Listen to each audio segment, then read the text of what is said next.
Good morning, everybody. I had 8 minutes. Kelly took 7 of them, so hello. Thank you for listening. No. Hey, I had the pleasure of running 2 Convention of States bills here in the Arizona legislature. The first in 2015, which we didn't get through. The second in 2017 faltered, but Senator Townsend was there, and she was able to scoop it up and take it home. So that was a great year for Arizona, joining your map of green states, and we're very proud to be there. Because, as we all know, the federal government is a behemoth. It can print money, which devalues your money, and it's often run by staff. At all levels of government, and I've been on town councils, I've been in the legislature, at all levels of government, staff very often runs the operation. The members don't have the time or the inclination or the will to do the actual mechanics. They delegate to anonymous staff. And that's where a lot of crazy regulations come from and where a lot of the crazy spending plans occur. So the answer is to get internal reform. Let's get some good people there. And we've done that. I was driving in today, listening to KFYI, and Congressman Andy Biggs, who I worked for years here with, was on. And he's a good reformer, and he's doing some good stuff, although, unfortunately, he wasn't quite with us on cost. But that doesn't mean that he's not doing some stuff to shrink the government. However, there aren't enough people who want to shrink the government in D.C. to do the job. And that's why we need the Convention of States. Congress is out of the loop, and they just don't want to reform the place.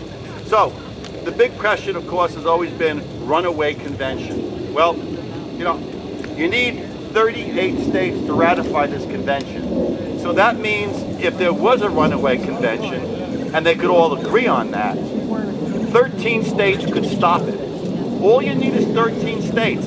And how interesting that 13 is the same as the original colonies that gave us this nation, and they'll preserve it to the end. There's not going to be a runaway convention problem because, first, I don't think 38 states could agree on something wacko, and even if they did, there are 13 that can whack them down and take care of the problem. That minor risk, and it's minor, not worth really considering, is outweighed by what the cost could give us. Term limits, a cap on taxes, a cap on spending, and of course, no more Congress people can exempt themselves from the rules that they impose upon us, like insider trading. We fought a revolution from a distant king who was taking power from us and oppressing us, and now we have distant politicians in Washington, D.C. doing the same thing. And the founders foresaw this threat, and that's why Article 5 is in the convention. The national debt is currently $30 trillion. That comes out to nearly $250,000 per taxpayer. That is tremendous debt, because I see a lot of taxpayers here. I see only taxpayers here. That is a tremendous debt that they have thrown upon us. And if you look at the history, I went to the internet, and I looked at the history of the national debt. It's not just the numerical size of a national debt, it's what percent of the gross domestic product it is. Because if I have a debt of $10,000, but I only make $20,000 a year, I got a problem. If I have a debt of $10,000 and I make $6 million a year, I don't even have something that I'm even aware of, right? So that's the big thing. In 1929, the debt in billions was $17 million, but that was only 16% of gross domestic product. By 1939, it went up to $40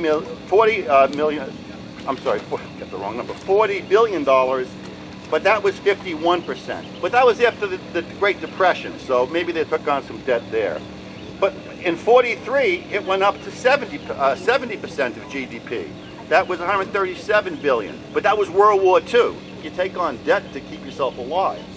By 1951, it went up to $255 billion, or 70% of the gross domestic product. But then we had some changes later on, like when Reagan came in, and it went down to $998 billion and only 31% of GDP. And where are we at today? Today, we are at 29 trillion, 124% of GDP. That is totally unsustainable. That is why we are all here, to do the right thing. So, the costs will give us all these things and also give us other benefits, because the costs will also get rid of federal regulatory overreach, which is estimated to cost us $2 trillion a year, that alone. The costs will let us control the federal courts, which write their own laws and impose it on us, and they take the good laws that we pass and declare them unconstitutional. A double-edged sword by them usurping the Constitution by doing judge-made law. In closing, the founders gave us the Article 5 tool because they knew that someday this would occur. The Article 5 tool is like that little box you see in buildings that says break glass in case of emergency. Well, we're all here to break the glass and pull the handle and bring this country back to sanity, not only for ourselves, but for our children and our grandchildren. And thank you for all the good work that you do.